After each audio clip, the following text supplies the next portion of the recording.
sobre nós, os desbravadores, como nós vivemos, como se alimentamos, onde vivem. Vim contar para vocês quem nós somos, o que nós fazemos e um pouco da nossa história. E se você tá perdido, né, não sabe quem nós somos, o Clube de Desbravadores é um programa da Igreja Adventista para influenciar jovens para Cristo ou para continuar no caminho de Cristo, né, da igreja.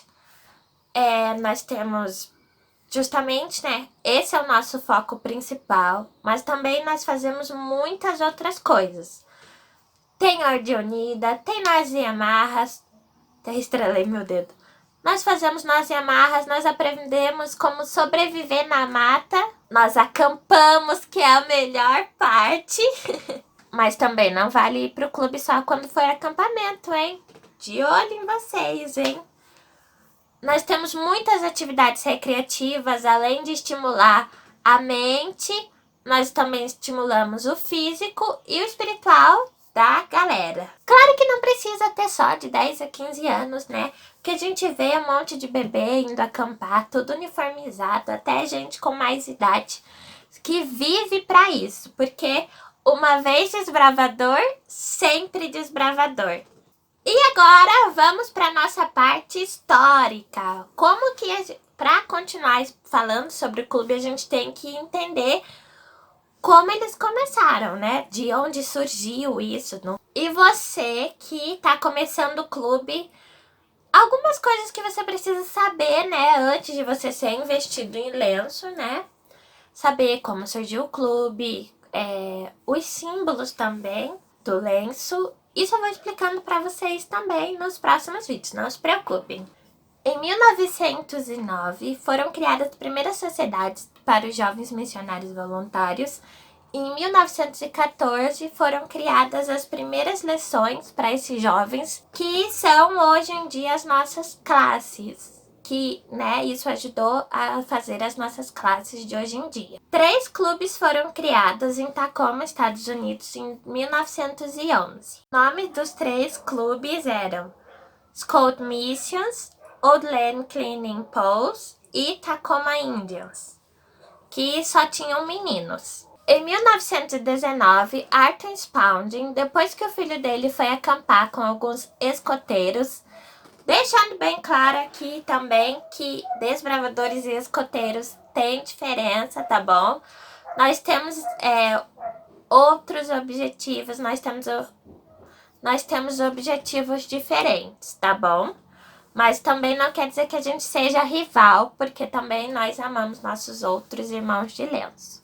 Ele leu todas as instituições dos escoteiros e trouxe e deu uma reformulada para trazer para os princípios, para os objetivos da igreja. Ele começou um clube chamado Escoteiros Missionários na casa dele, lá na cidade de Madison, no estado de Tennessee, nos Estados Unidos. Em 1921, Arthur Spaulding e Ariel Holt formularam as leis e os votos dos clubes de desbravadores que a gente usa até hoje.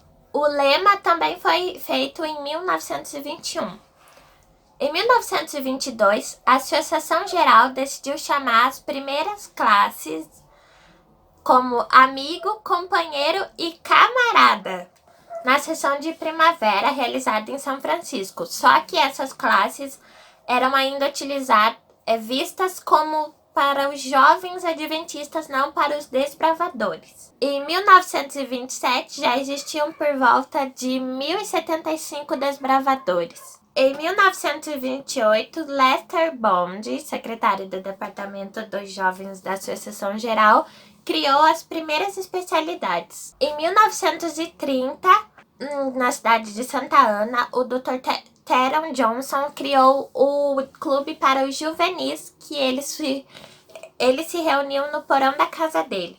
Só que a filha dele, a Maureen, o nome dela era Maureen, ela ficou revoltada porque o clube só era para meninos. Então, a mãe dela começou a fazer... Ela criou um clube para as meninas e elas se reuniam no sótão da casa. Obrigada, Maurine. Imagine, se não fosse pela Maurine, eu não poderia ser uma desbravadora. E os clubes da Marine e do Johnson, eles se reuniam uma vez por mês para ir acampar. E eles usavam os objetivos dos jovens, que eram as classes progressivas, que no caso, né, era amigo, companheiro e camarada naquela época.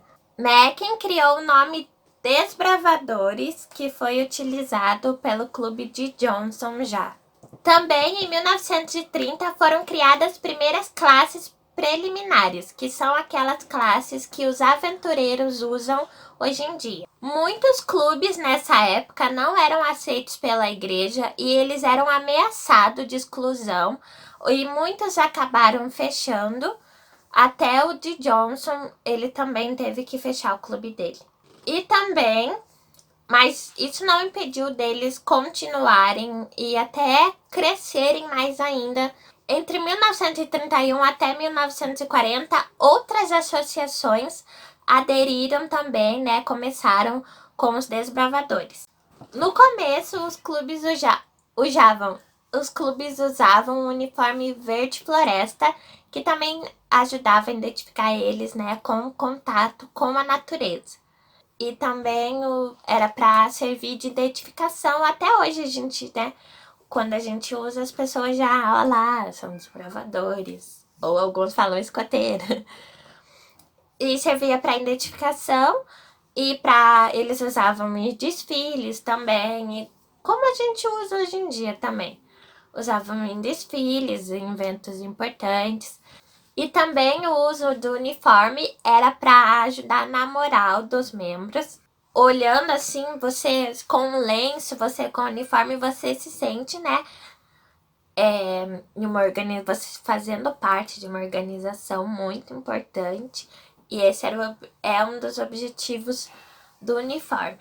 Em alguns países ainda usavam a cor verde, só que no Brasil foi mudado para a cor caqui, depois que um líder de desbravadores foi preso, porque eles pensaram que ele era um terrorista disfarçado, porque ele estava usando a calça verde. Então foi trocado. Em 1935 foi feito o primeiro acampamento para jovens.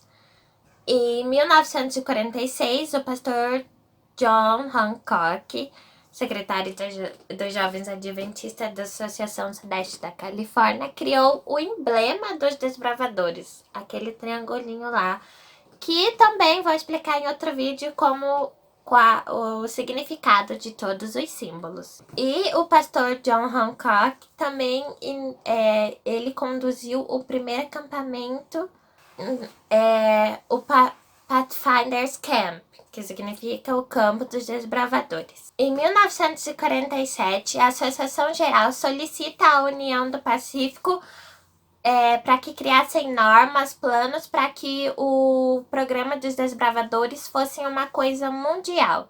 Isso foi feito pelo pastor Nelson. Em 1948, o pastor Henry Beck planejou a bandeira dos desbravadores. E também foi ele que compôs o hino dos desbravadores em 1952. O clube já existia, já acontecia um acampamento, só que ele não tinha sido ainda oficializado. Até que finalmente... o Clube de Desbravadores foi aceito pela Associação Geral e foi oficializado, né? Foi adotado oficialmente para fazer parte da igreja. E, né, até hoje faz parte. E agora que você já sabe como o clube surgiu, não se esqueça de compartilhar com aquele amiguinho que quer fazer parte do clube para ele já saber como isso funciona, como tudo começou. Terminamos essa parte histórica, contei para vocês até a oficialização do Clube de Desbravadores, para vocês conhecerem, né? Não se esqueçam de se inscrever no canal, compartilhar com os amigos, curtir o vídeo.